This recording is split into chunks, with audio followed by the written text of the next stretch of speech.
heure et nous allons donc évoquer l'affaire Théo, ce jeune étudiant tabassé il y a quelques jours et que nous avons eu au téléphone d'ailleurs hier sur l'antenne d'Europe 1 et qu'on écoutera peut-être tout à l'heure. Mais pour le moment, c'est sa mère qui était avec Romain Desarbres et sa mère qui a évoqué les parents des agresseurs.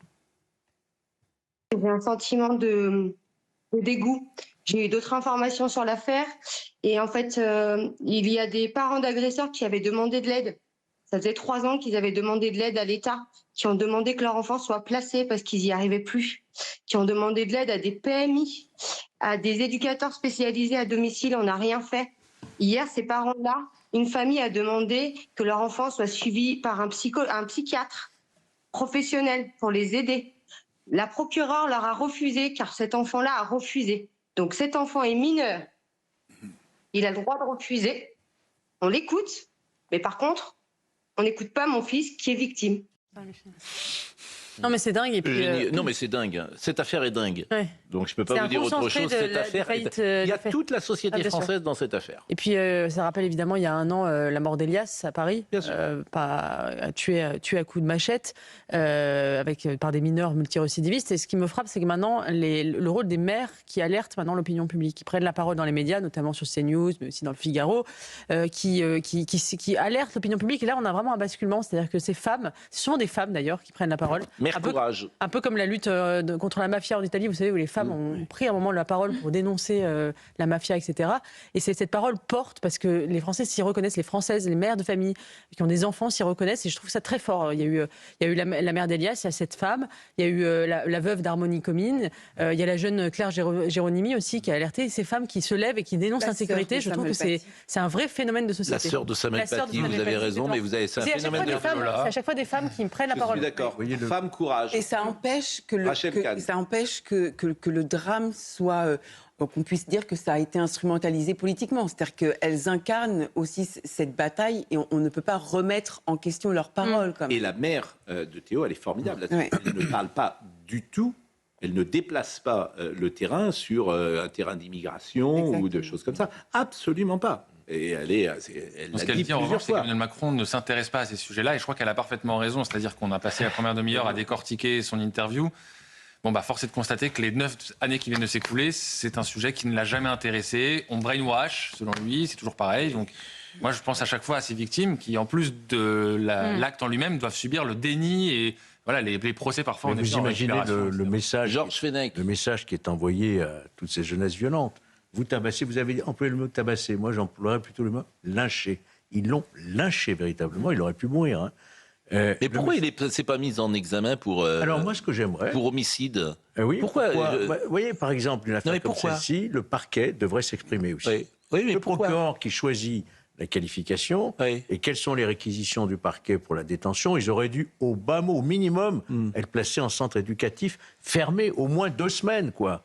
Le temps de marquer le coup, vous voyez ce que je veux dire? Mais moi, je ne veux pas qu'on marque le coup, je ne veux pas qu'il soit dehors. Il aurait dû aller en détention provisoire. Je ne veux pas qu'il soit dehors, rappelle en fait. Les jeunes qui ont assassiné Elias avaient été aussi mis sous contrôle judiciaire. Et ils ont tué, entre-temps, le jugement Elias. Oui. Donc, c'est un message mais la justice... d'impunité, en fait. Oui, vous avez parfaitement raison. Ouais. Deuxième passage de la mère de Théo. Son fils est effondré, dit-elle.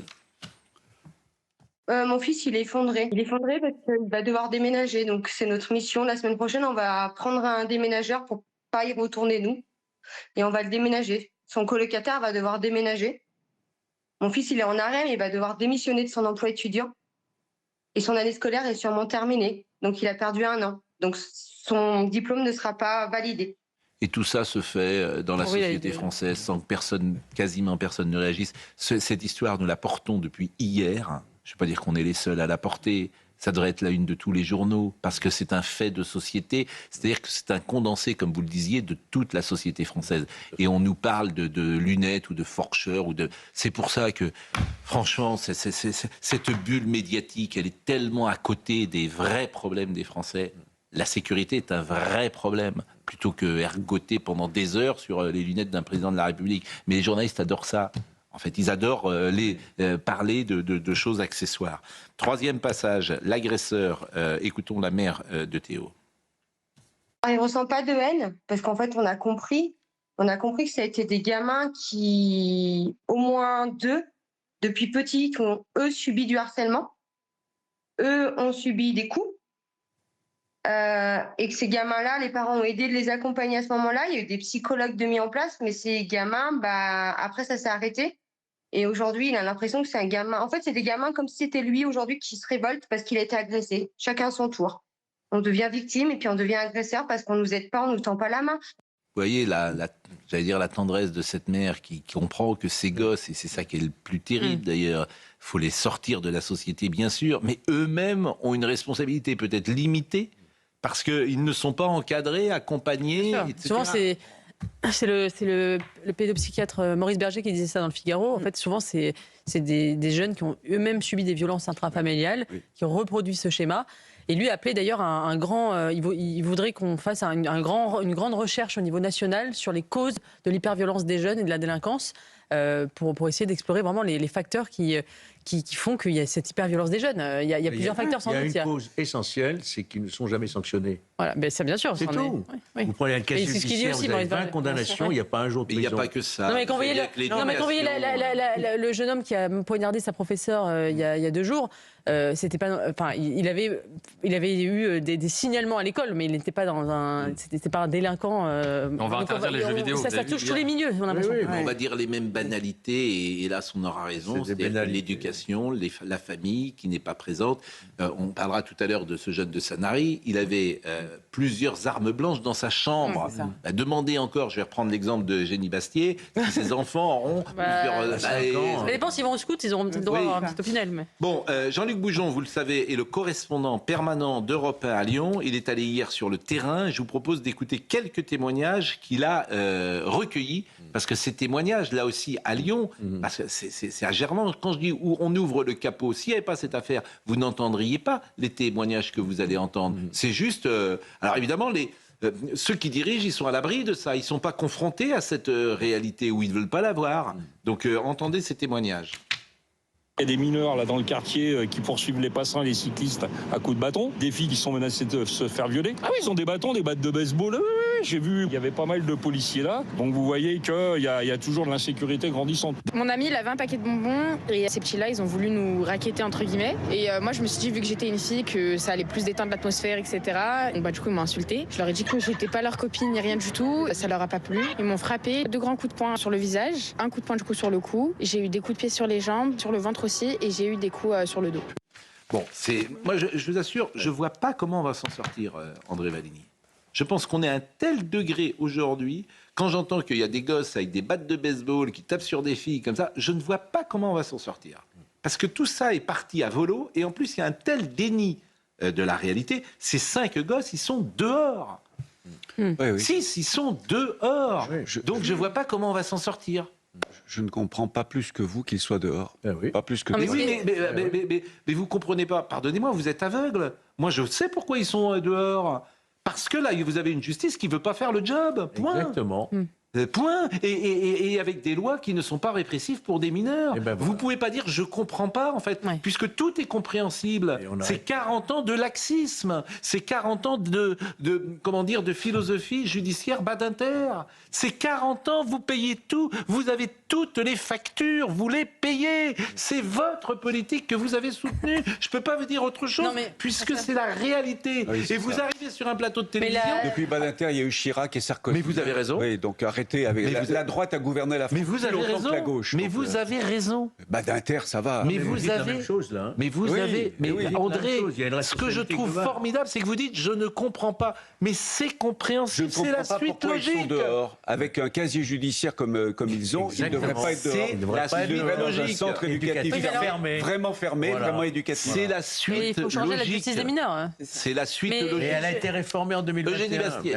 Mais il faut évidemment remettre de la sanction dans le système pénal et judiciaire, ça je suis entièrement d'accord. Mais il faut aussi remettre de la sanction dans le domaine familial, c'est-à-dire que les parents aussi sont responsables. Bien sûr. L'éducation, l'absence d'éducation est aussi... Je vais dire une banalité, mais ça existe. Ça n'est pas appliqué. La responsabilité civile et pénale des parents, ça va jusqu'à 2 ans d'emprisonnement. Ce texte n'est jamais... Ça existe dans la loi, les juges ne n'en veulent pas. C'est tout. Mais je pense qu'aujourd'hui, tout le monde est dépassé.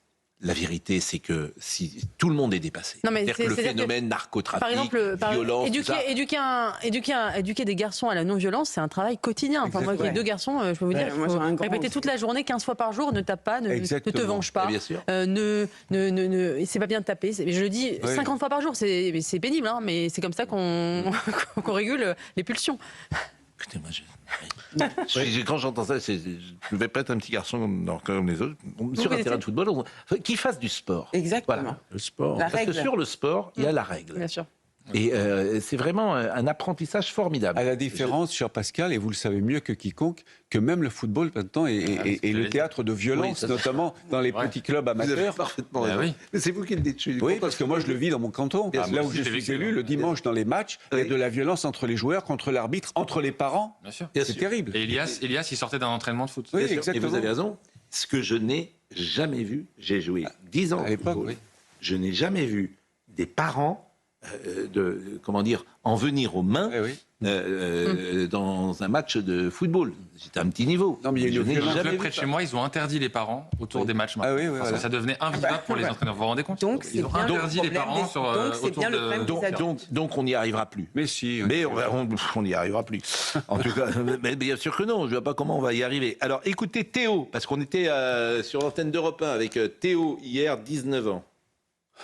Ils m'ont tabassé. J'étais en position fétale pour essayer de me protéger le maximum et surtout la tête, parce que c'est là qu'ils frappaient. C'était que des coups de pied comme un ballon de foot, quoi. Ils m'ont sauté dessus aussi à pieds joints, tout en m'insultant et en me menaçant de moi. Et j'ai reçu tout à l'heure un SMS de Michel Guillot, que je connais, qui est l'ancien président du Stade Brestois. Et il m'a dit, voilà, je vous suis tous les jours. Pour Théo, vous devriez lancer une cagnotte pour payer les 2 années d'études. Et il dit très gentiment, d'ailleurs, Michel Guillot, il dit, si c'est possible, donnez-lui mon 06 et j'aiderai personnellement... il veut travailler dans le sport, il veut être attaché de presse dans le domaine du sport. Il y aura un rassemblement mardi. Toutes les initiatives... La mère de Théo a appelé un rassemblement mardi à Lyon avec les familles de victimes qui ont subi des faits similaires. Donc ce sera aussi intéressant de voir s'il y a un élan autour de ce cas. C'est bien l'état d'esprit brestois. Moi, j'ai vécu à Brest. C'est pas vrai. Vous avez vécu à Brest? J'ai vécu à Brest parce que mon compagnon était basketteur professionnel à Brest, à l'étendard de Brest. Et je reconnais cette solidarité-là. Alors à Brest, et il y avait une très belle équipe de football. Donc alors comme c'est une petite ville, tout le monde se connaît à Brest. Et il y avait un endroit qui s'appelait le Saint-Clair, je crois, où les joueurs se réunissaient après. À un moment, il y a eu Ginola qui a joué, Bernard Lama. Il y a eu une très belle équipe dans les années 90. Bon, on ferme la parenthèse. Eugénie. À vélo, dans Paris, on dépasse les autos. Donc on va parler de vélo parce que... Moi je vais faire le plaidoyer pro-vélo, pro-cycliste. Non mais moi j'ai rien contre les vélos, mais est-ce que vous êtes d'accord pour dire que les cyclistes, le code de la route n'existe pas pour les cyclistes? Exactement. Vrai ou faux? Vrai. Mais alors, ils ont tous les droits parce qu'ils sauvent la planète. Donc c'est formidable. Ils sont à vélo. Et alors toi, quand tu es en voiture, mais tu te fais insulter parce que ils ont d'une agressivité, d'une arrogance insupportable. Oui, mais ils se font écraser aussi. Ils meurent. Moi, je me suis fait écraser par un camion. Les cyclistes, c'est de jamais mettre le pied à terre. Ils ne supportent pas de mettre le pied à terre. Donc les feux rouges, ils les contournent, ils passent le passage piéton. Écoutez, attendez, moi j'ai mis le pied à terre. C'est insupportable. À un feu rouge, je me suis fait rouler dessus par un camion sur le pied et qui ne s'est même pas arrêté. Donc je vous témoigne aussi de la souffrance des cyclistes. Mais j'entends bien, mais convenez que... ils ne respectent pas les feux, ils ne respectent pas la priorité, ils tapent sur ta voiture, etc. Ils sont à contresens. Oui, mais n'empêche que si tu te fais parfois insulter parce que tu es avec ta voiture, ils te tapent dessus. Vous avez plus de chances de mourir à vélo qu'à voiture à Paris. Mais c'est pas le problème.